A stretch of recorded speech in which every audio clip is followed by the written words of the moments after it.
How much do game characters really cost?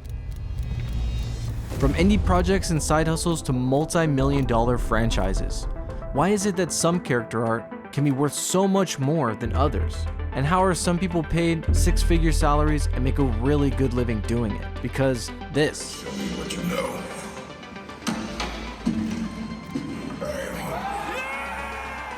This is the true value of 3D character art for games.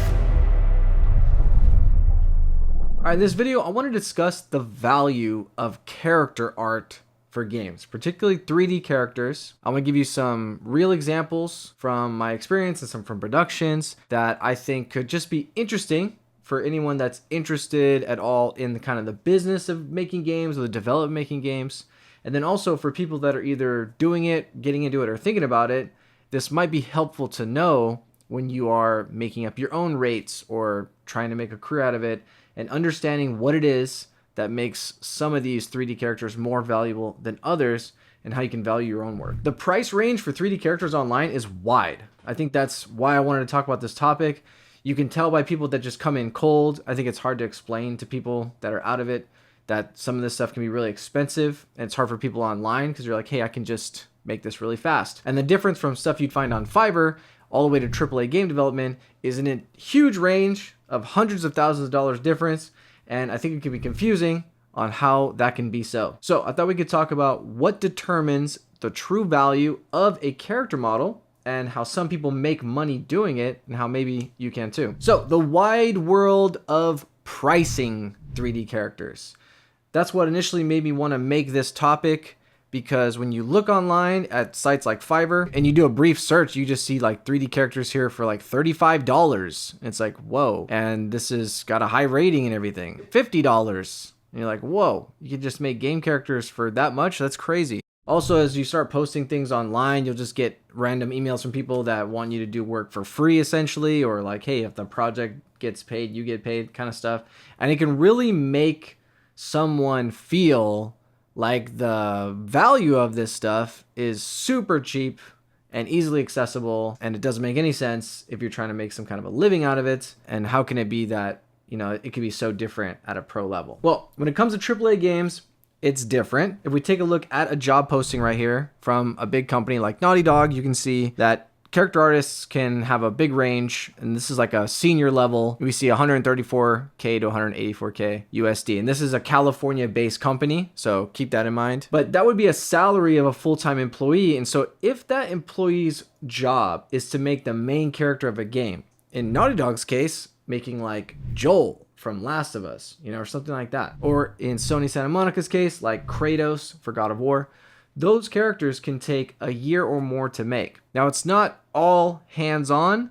There's an iterative process, and it gets a little confusing or complicated to really tally that all up. The studio is paying an individual person, multiple individuals, to work on multiple things for an extended period of time, large sums of money where they can make a living doing it, to make a 3D character. And we just saw one that was $35. Now, I think the difference there is interesting to talk about and know that, yeah, it is quality, the actual like measurable quality of like textures or model, but it gets kind of nuanced. Really, what a company is willing to pay for these character models has to do with how much they think they could make with their game or product. Seems obvious, but to them, it's like an investment. If we can make a game that makes $100 million, I don't mind paying $250,000 to someone to make a really good character model. And that's the thing, is in these even games we're talking about, like say in The Last of Us or something, there are characters that are more important than others. In the example of Joel or Kratos, those kinds of character models are almost shouldering the brand. You know, they are the spokesperson for the brand. You see them in all of the marketing material. They're like the main character. They're like the star of a movie. And so that makes it extra important. They're going to be animating. They're going to be on screen all the time. And so you're going to put a lot more investment into that. And it not only comes down from like systems, like, hey, let's have things animate better. Let's have like animated wrinkle maps and stuff. Let's have multiple costumes. Let's do a facial thing that looks good close up and it renders well. And so all that stuff is going to be iterative, and you're trying to make the best possible thing, and that takes time and expertise. And if you're a company, you're willing to pay for that. If we think we're going to make a lot of money, then we can pay someone a good amount of money that's one of the best in the world to help us ensure success, right? So for a studio, it's like a business proposition. It makes sense. Now, to get a sense of how much money we're talking about, in some cases, we'll take a look at this little blunder that happened that helped expose into the public domain some budgets for a big game. So we can see here The Last of Us 2. In a court filing, Sony published this document. You can see here, this says something like 220 million. Over here, it says $212 million. So that's a lot of money. That gives you just one example. And I can tell you, I've worked on big AAA games too. This is kind of the business, is it's $100+ million to make these games at the high level, because they put a lot into marketing and everything. And these are really big franchises. You know, these are the small few games that make up the lion's share of the profit for these companies like Sony and Microsoft and stuff. So if you're going to have a game that has a star like that needs to carry a narrative and act and everything on screen, you're going to invest a lot. And there's a few people in the world that are great at that. They have a track record with that. They have a strong portfolio and experience where they become attractive for people that are trying to accomplish that kind of character. Now, that's a game like Last of Us. That's like a narrative game. You could also look at games like Fortnite, a game where it generates billions of dollars, and it generates that money primarily by selling skins, which are 3D character models. So to them, it's worth a lot, even though that's not a narrative game, and it's simpler to make a character like that. It's a little bit more about quantity there, that you need to be making lots of interesting character models and skins that can cycle in and out. It's a whole thing. But for both of those studios, for both of those games, it's really important, and it's part of their value to have these character models made at the quality and at the technical specs that they require for their particular game. Another thing that's worth knowing is the beginning of a production in the development of a game. That initial production period is where a studio is going to put the most investment, because you don't know exactly what the game is going to be. You don't know exactly how to make it. It's a pretty messy process. And so you are looking for skilled developers to help you do that. You're looking for people that can't just execute. They can be creative. They can work well with a team. They can be professional. Those are the people studios are trying to hire as full-time employees that we're going to be paid some of these salaries to help create the product that's going to make millions of dollars. So an example for that could be like Overwatch or Fortnite even. These games, they spend a lot in the beginning to make them, because it takes several years, 2, 3, 4, 5 years to make a game. And you're going to be going through multiple versions of everything in the game, essentially, until the end. And then you know what it is, right? So if you have a lead character artist, they're helping you develop the style of the character, the workflow. There's going to be some trial and error there. There's going to be some experimentation. There's going to be some approval processes and all kinds of stuff to eventually narrow down what it is we're doing. And so that individual would make more than someone down the road, which is going to be more making more of the same. You know, this is where we enter outsourcing. So this is Airborne Studios. They're one of the talented outsourced studios that has a good rep. As you can see, they've worked on many games that we know and love. You can see some Overwatch in here. So if we looked in here in Overwatch, here are some skins. So these skins are not made by people that work at Blizzard. They work at Airborne Studios. And so what they're doing is they're following the style guides. They're getting the assets from the initial studio, following the guidelines and rules on how to make an asset so that it looks just like it should in the game. Now, again, this kind of makes sense if you think about it. You have to figure out what you're going to make, and you need developers to do that. And if that happens in the US or in California, it's going to be expensive. Once you know what you're doing and the game is public and it's out there and you're in more of a live service scenario, then you need to do things at scale. And also, if you're profit sharing with people inside of your studio, then by outsourcing skins, you know, you're developing the guidelines, the workflow and stuff that can be repeated, and then people outside of the company can make them, and then you're not, you know, growing the team so much and spreading it all around. So it becomes more of a production like that. Now, I'll speak a little bit more about outsourcing at the end, but the outsourcers themselves too are usually like a conglomerate of artists. You'd interface with someone like Airborne or something to hire them because they have a good rep, they have a good track record, they've done this for lots of games, and then they have kind of a bullpen of artists that can be from all over the world, and maybe they're coming in and out. It might not be the same roster year after year, but the studio itself, the outsourced studio itself, is ensuring that quality can be met in the time and at the price. And that's how that works.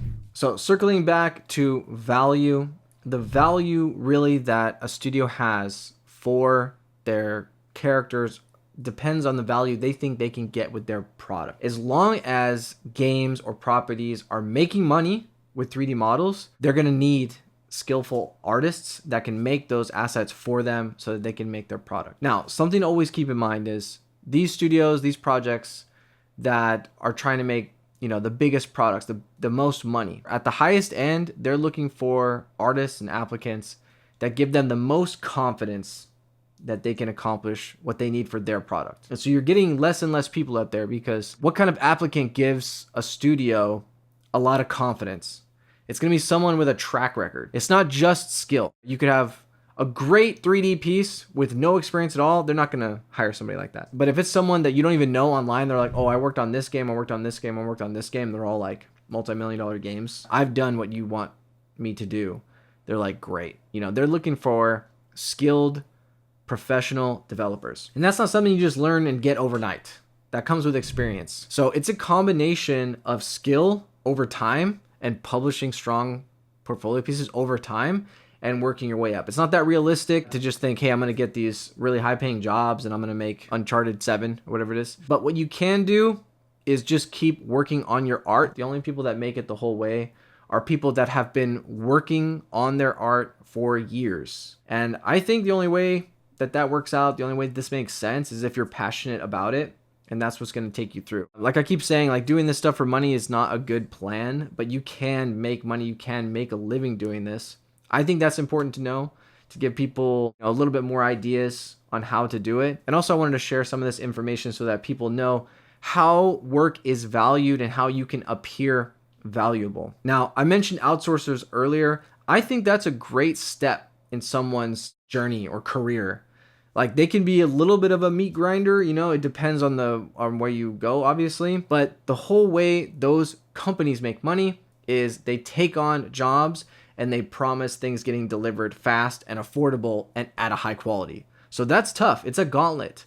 But if you can land one of those jobs after building a strong portfolio and look appealing for that, they're always in need of skillful artists. And if you can get one of those jobs, you have the opportunity to work on these different games. Like literally at the same studio, you could work on Overwatch and Fortnite and Call of Duty or something like that, along with some other things. And you're going to get these professional guides and assets from these pro studios that, you would love to work full time sometime. And you get to work on these big properties. And now your portfolio could have these examples from these big projects, and again, make you appear more valuable, more experienced to eventually land those jobs. So I think that's something to always keep in mind. Now, the last thing I want to say is to remember and keep telling yourself to not undervalue your art or yourself when it comes to this stuff. Like some of the examples I mentioned, there's like big money here in the games business, and it's getting bigger year after year. There's money in a lot of other 3D applications with AR and VR and VFX and real-time modeling, a lot of Unreal Engine stuff, okay? So if you're passionate about 3D art and making stuff, just know that this is really valuable to some people. And if you work on your art for long enough and get skilled enough, you can start to create an online portfolio and examples that make yourself appear more valuable to some of these things to eventually land something and work your way up from there and gain experience. But don't sell yourself short. Sometimes we have to work for free. If I'm going to work for free, I'm going to do something for my portfolio. Make sure that you're going to do something that you want to do if it's for free. We all have to take jobs that we don't really want maybe in the early days, but just keep hammering on doing stuff that you want to do and making the strongest examples you can. And do it for as long as your passion holds you, because that can carry you a long way. If you're really interested in this stuff, just keep doing it forever, no matter what. And eventually you're going to get so good that it's going to be valuable to somebody. If you're someone that's going to be doing freelance, a good rule of thumb that I would use, especially in the US, is to do a rate of like $500 a day starting.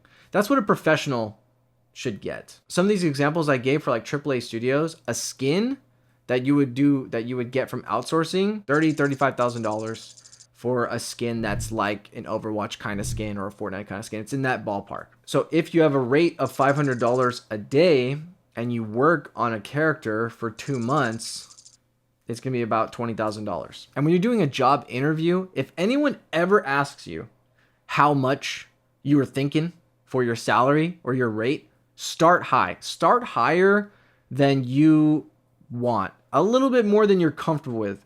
Because everyone's afraid of the person going, oh my God, and then hanging up or shutting the door in your face. That never happens. You can't ever go too high where they're like, I'm not negotiating with you anymore. You want to enter a negotiation. I was asked that question once and I gave out a number and they went, yep, me too. And later on I told somebody and they're like, oh, they got you under, because they're like, yep, I agree. You want to go high where they start to say something down and you find a place. That's how you know you're getting the maximum value that you can. And that's your job to do. They're trying to get the most value.